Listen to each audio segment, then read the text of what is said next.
Hello guys, চলে এসেছি আবার খেলার খবর চ্যানেলে বিগ আপডেট নিয়ে। তো চলো বন্ধুরা, খুব গুরুত্বপূর্ণ আপডেট নিয়ে চলে এসেছি। ফুল ভিডিওটা দেখতে থাকো, স্কিপ করবে না।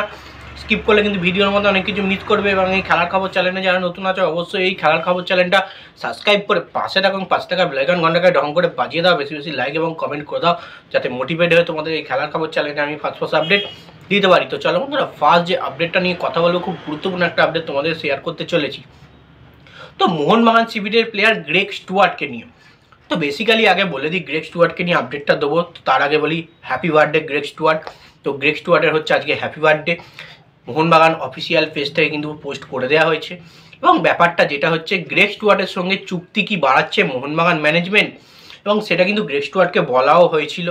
তো গ্রেগ স্টুয়ার্ট বলেছে যে এই সিজনটা আমরা আগে পুরোপুরিভাবে শেষ করি, পুরোপুরি শেষ হওয়ার পর কিন্তু তখন ডিসিশান নেওয়া হবে। এবং মোহনবাগান ম্যানেজমেন্টও সেটাও বলেছে যে ম্যাচ শেষ হোক, মরশুমটা শেষ হোক, আরও শেষ হওয়ার এক মাস যাক, এক মাস পরে কিন্তু আমরা গ্রেগ স্টুয়ার্টের সঙ্গে চুক্তি বাড়ানো নিয়ে কথাবার্তা চালাবো।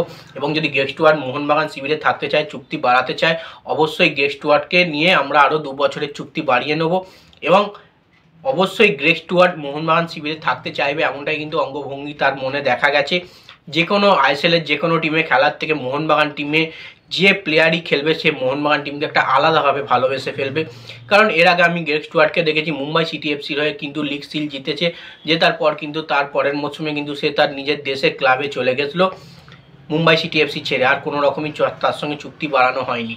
এবং সে চলে যাওয়ার কারণে কিন্তু আবারও কিন্তু সেই ক্লাবটিকে মোহনবাগান ফিরিয়ে আনে আইএসএলে, এবং মোহনবাগানের হয়ে পারফরমেন্স করেছে, আবার লিগ সিল জিতেছে। এবং মোহনবাগান শিবিরে এবার নিজের থেকেই থাকতে চায় কিনা গ্রেগ স্টুয়ার্ট, সেটাই হচ্ছে দেখার। তো যত সম্ভব মনে হচ্ছে গ্রেগ স্টুয়ার্ট অবশ্যই মোহনবাগান শিবিরে থাকবে, কারণ মোহনবাগান ম্যানেজমেন্ট থেকে শুরু করে মোহনবাগান সমর্থকদের একটা আলাদাই ভালোবাসা আছে, সে ভালোবাসায় পড়ে গেছে গ্রেগ স্টুয়ার্ট। তো যাই হোক, নেক্সট আপডেটটা নিয়ে যেটা কথা বলবো সেটা হচ্ছে মোহনবাগান ক্যাপ্টেন সুভাশিস বোস অনুশীলন কবে থেকে শুরু হবে। তো ব্যাপারটা হচ্ছে, সুভাশিস বোসেরা কবে থেকে অনুশীলন শুরু করবে, মোহনবাগান টিম কবে থেকে অনুশীলন শুরু করবে, তোমাদের ফার্স্ট বলে দিই, মোহনবাগান শিবিরে কিন্তু অনুশীলন শুরু হয়ে গেছে। সেখানে সুভাশিস বোসদের দেখা যাচ্ছে না কেন? যে সমস্ত প্লেয়ার ইন্ডিয়ার খেলা আছে তোমরা নিশ্চয়ই জানো, যে সমস্ত প্লেয়ার মোহনবাগান টিম থেকে সিলেক্টেড হয়েছে সে সমস্ত প্লেয়ারকে কিন্তু মোহনবাগান প্র্যাকটিসে তোমরা দেখতে পাবে না। যেমন সুভাশিস বোসকে দেখতে পাবে না, মানবীরকে দেখতে পাবে না, লিস্টনকে দেখতে পাবে না, আপুয়াকে দেখতে পাবে না, বিশাল ক্যাটকে দেখতে পাবে না, থাপাকে দেখতে পাবে না, সাহালকে দেখতে পাবে না। এই সমস্ত প্লেয়ারকে কিন্তু তোমরা মোহনবাগান শিবিরে প্র্যাকটিসে দেখতে পাবে না, কারণ এরা ইন্ডিয়ার হয়ে চলে গেছে, ইন্ডিয়ার দলে যোগ দিয়ে দিয়েছে, ইন্ডিয়ার সঙ্গে প্র্যাকটিস সেশন করছে।